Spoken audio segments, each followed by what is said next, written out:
do you feel when someone who's been hurtful, cruel, or morally corrupt gets hit with a hardship that makes them suffer? Our natural tendency is to rejoice because, hey, justice has finally been meted out. Jesus addresses this in Luke chapter 13, the first 9 verses. He wants us to understand that we cannot truthfully say that someone is a greater sinner, even if that person is doing more damage than anyone else, is more unchristian than we are, or is blatantly an evildoer. Why? Because every person has been created in the image of God, even the worst ones. Those who display an opposite image are nonetheless loved by Jesus Christ, who died for them. It's a tragedy that they do not live as the person God created them to be, because this harms others. But it will be an even worse tragedy if no one invites them to turn their lives over to Christ by loving them as He loves them. No person is an evil person. Evildoers are children of God living in ignorance of their true identity. They are victims of evil and were seduced by it into believing that it's the best way to live. They don't understand that they can be healed by the sinless one who conquered evil for their redemption. We should feel sorry for them. We should mourn with Jesus for the tragedy that continues within their souls. When we don't care enough to grieve over a person's inner destruction, we are sinning. We are disregarding what Jesus did for them on the cross. We are damaging our own souls. All those who have sinned against you are like the fig tree in Jesus' parable.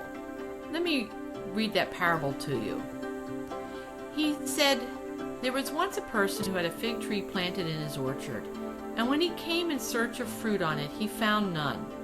So he said to the gardener, 'For 3 years now I have come in search of fruit on this fig tree, but have found none. So cut it down. Why should it exhaust the soil?' But his servant said to him in reply, 'Sir, leave it for this year also, and I shall cultivate the ground around it and fertilize it. It may yet bear fruit in the future if you do not cut it down.'" If you still have access to those who sin against you, Jesus wants you to till their soil. He wants you to fertilize their souls with love and with the truth of the gospel as taught by your actions, and, when they're ready, also by your words.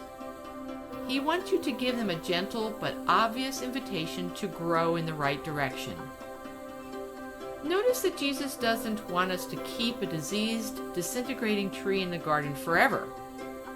After, and only after, we have done everything possible, if the evildoer does not want to change, the best care we can give to the garden is to cut down that tree.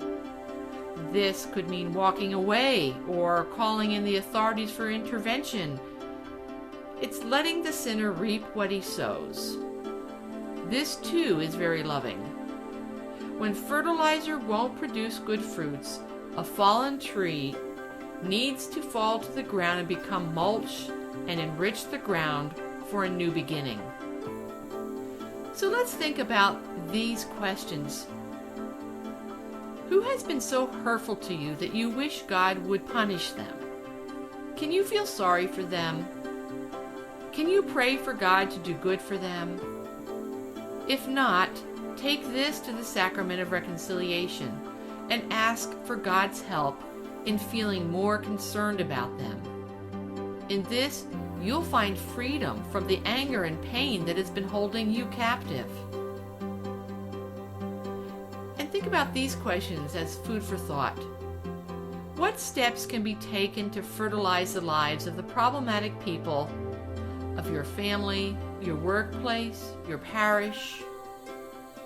How do you know when it's time to continue trying and when it's time to quit and chop the tree down?